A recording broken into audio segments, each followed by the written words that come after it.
What up? This is Big Capital. Heard some in the band. Yo, this is Paris Smith, the VPMD. This is Late Fiasco. It's Mr. Servo, formerly No Limit Records, man. It's your boy Jelly Roll the Circus, man. This is Dub C. REG. UFC Light Heavyweight Champion here, John Boy shows. I'm Nikki J. Crawford. Every dude in here. And I'm famous. And I'm famous. And I'm famous. I'm famous. FamousHipHop.com. That part. We make you famous.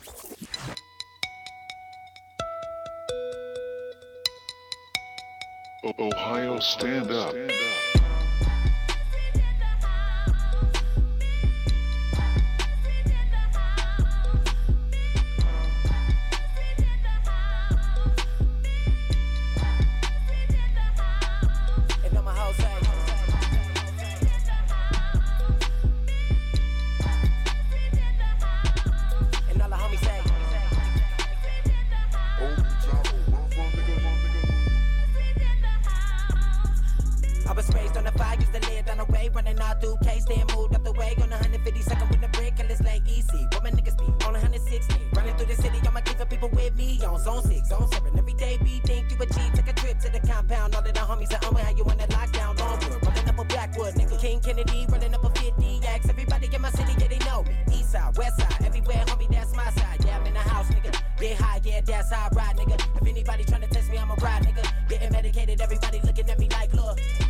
When a nigga touch down, all the homies showing love. I'm the man in my state. We smoke, roll it up, laying at the heartless. We start shit, a little bit of green, that's a little bit of weed. No business, gotta be swollen, my nigga. So like this ruckus, them man, I love it. We them ancient killers, I'm a fucking genius. Bitches on my penis, on me, I'm the cleanest, the meanest. You a lame nigga, stand back. Loud pack, got the homies really on that. I got the juice, man, it made when you drink that. Pussy nigga, I ain't never see you shoot that. All the trap niggas, go ahead, move that. The women love it when I talk about the kitty cat. And did you listen, motherfucker, did you get that? What you know about that? Fuck that, motherfuckers better know that.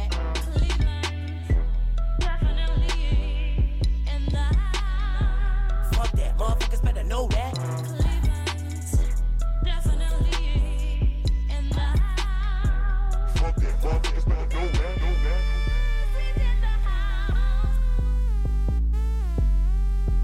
Fuck that, motherfuckers better know that, know that.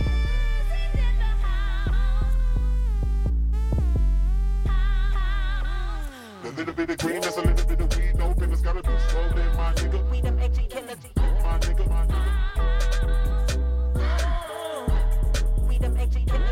My nigga, my nigga. A little bit of green, that's a little bit of weed. No business, gotta be swollen, my nigga. We them ancient killers. Testing. 1 2 1 2. Hello? You there? Hello? Hello?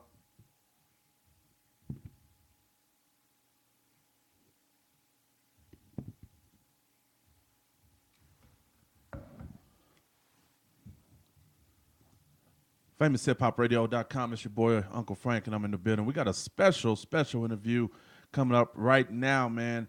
I got Bizzy Bone from Bone Thugs and Harmony in the building right now. Man, I don't know how it's going to go, but we're going to definitely speak to this pioneer legend from Bone Thugs and Harmony. He's got some new music. He's got, actually, his son has some new music as well. So that's the other part of it that we're going to be getting to hear his son do some music. So that's going to be a great thing to do. So, man, you guys just stick by and stick with me. It's Uncle Frank. We're going to keep doing this. I'm going to go back to this classic from Bizzy Bone right here, though. This one's called Thugs Cry on FamousHipHopRadio.com.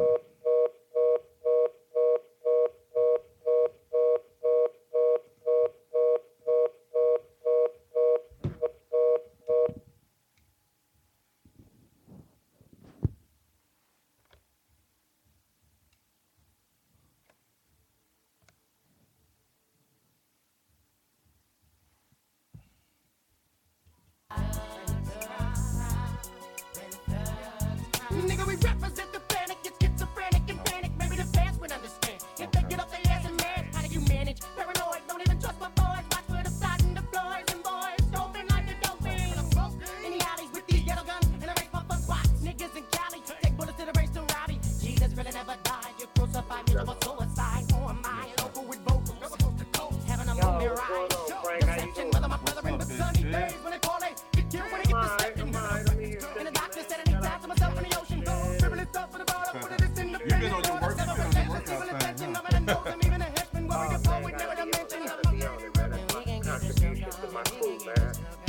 fitness, health shit. You look good last week. Looks like you had a lot of wind to you on stage. So. Oh yeah, definitely. It's just that's my thing. I bring to the table. Just been cool. You know, me and my boys just still rock and roll. You know, we like to drink. We like to get fucked up. You know what I mean? I want to add in. You know, Levi's.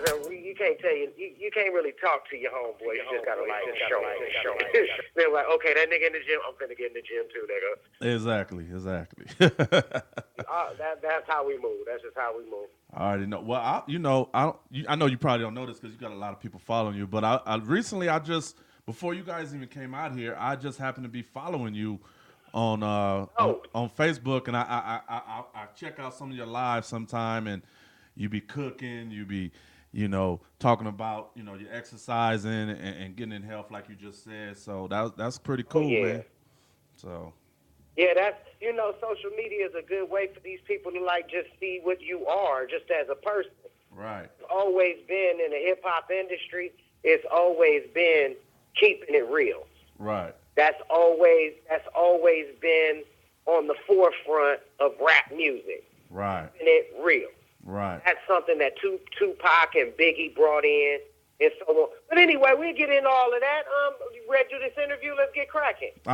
We already cracking. I just started letting you start talk. I stopped the music and we just rolling into it now, man. Shit, I was just letting you talk, man. So just go ahead with what you're saying. We starting right now. We can go ahead right now. Oh yeah. So man, I forgot what I was about. But anyway, you were saying Tupac and saying keeping it real and stuff like that. So right. Yeah, just going live is a chance for us to just keep it real. Bring them on the inside of your crib so they can see how good you doing or bad you doing or right. So yeah, definitely it's been a journey with social media because I'm from a generation where we used to hustle CDs. Right. And that was how we got on, but. So that's how you got. I was gonna ask that. Is that how you guys initially got started? You guys were just hustling your own CDs out there? Well, we started off like we met each other. I was like 14 years old. The oldest one in the group was about 17. I believe Craig was about 17. Right. Lay was like 2 years older than me. So we started out then. We put out a record. Right. Faces of Death. When we were real young through a local guy that we were dealing with. And we took that record and we went out to Los Angeles about a year and a half later as our marketing, this is what we have to pass out. What made you guys think that LA was the place? Because I'm from LA, but what made you guys think that LA was the place to get it on? Well, we were young, but we were very forward, progressive thinkers as kids. Right. You would have been surprised at our business sense and our business awareness. We actually sat down and said, should we go to New York? Right. Or should we go to Los Angeles? Right. That's forward thinking right there. Because I was thinking you guys are closer to New York, but so everybody decided to go to LA, and then that's what you guys did. Yeah, it was like a real conversation that we had, and we planned on going to meet Eazy-E because we were like, well, who out there actually needs a group? Who's like big out there, but needs something that has enough money to go behind us in order for us, because we've been in the business for a while and we realized, a few certain things. So that's how we all sat down as kids. Wow. And yeah, it was just amazing to me as I look back at it. It's just, wow. Damn, when I see my kids and how old they are, and right. it was like, even it just it's wild to just look at it like this. Wow, when you survive in life, to look back 20, 30 years after you have kids that same age that'll never have to make those decisions. True. Wild thing, but yeah, and it's me. So as I tell you it, I'm like walking through it because it's the first time I really even said it. Right. I mean, so I'm walking through it while I'm talking to you. So that's just like, damn. Right. Wow. It's funny what you start remembering once you start talking about it, and I get funny. I hear things that trigger memories that I hadn't thought of in 20 years, and all of a sudden it's a whole story, Yeah. So you guys fast forward, you get to LA, and how do you get to meet Eazy? You guys are just driving around L.A. shopping your tape to everybody? Like through third and fourth party people that we knew back at home and Right. calling in, and one of our homeboys named Diego out of Cleveland got with this girl named Queen, the secretary, and passed the record over, and then we got a phone call in to E, and he got to hear us rap, and Wow. so it was like a process, Right. that it happened. Well, one or two things. It was people working on, because since we had a project to show that he had like something professional, like we had our shit together. Right. It wasn't like a cleanup job.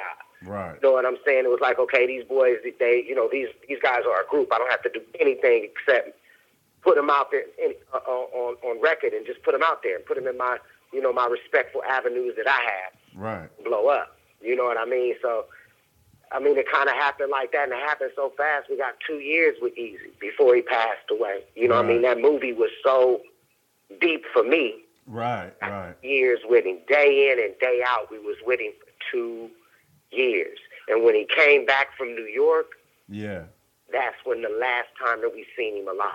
Right, right. That was crazy, man. No bullshit, because right after he came back from New York, we had a place in Chatsworth in L.A., a big-ass ranch and shit, horses, and, you know what I'm saying, a guest house, a big mansion. Now, I'm going to tell you, Bizzy, I know you ain't going to remember this, but I know about all that because I know DJ Slip and, a few cats that produce with y'all, too, so I know about the ranch, and I heard y'all tore it up. It was like when Eazy-E was passed away. Yeah. When he passed, like this guy named Ed came over to the house, I had me there, and I lived in the guest house. Right. Me, it was my first baby mom, 3 kids. I stayed in the guest house away from where everybody else was, because Eazy-E was so shocked, because he was like, "Little nigga, you got kids, Lil?" Right. Yeah, man, I got to go take care of my kids, man. So, So like you I got need money to take, responsibilities, right? like Similac and Pampers. I used to be on the streets hustling. Yeah. Do that before we met Eazy, so it wasn't like, if I know you, that I was with him for 2 years. Right. He was fully aware of all of this stuff. You know what I'm saying? So anyway, that's how we had that place out there. So when Ed came and he said, "Man, y'all just need to go home." He was like, "This is really, really bad. Y'all need to go home. They not gonna pay the rent here no more, and y'all need to go home." Wow. I packed me and my kids up, and we went back to Cleveland. We took the bus right back to Cleveland. Matter of fact, I think we flew home. That has to be a kind of a revelation, and like wow, So Easy's gone. No, it's over. Is that what y'all trying to tell us? You know what I mean? It wasn't that. It wasn't that. There was more to that. So after I had left and brought my kids back to Cleveland, that's when everybody felt like, I guess, Eazy was trying to play him, because nobody would tell nobody that. So I think that's when they tore the house up. Right. They tore the house up. Right. I heard when the owner walked in, that motherfucker, he just started crying. Just tears, just three tears came out of the crack of his eye. Like, wow, this is damage. Wow. Oh, But I can understand. Understand the frustration in that. You know what I mean? we from the streets, man. Yeah. So we used to carrying pistols at a very, very young age. Right. Used to doing street things at a very, very young age. I ain't talking about 19 and 20 and 21. We was famous then. Right. Talking about when we was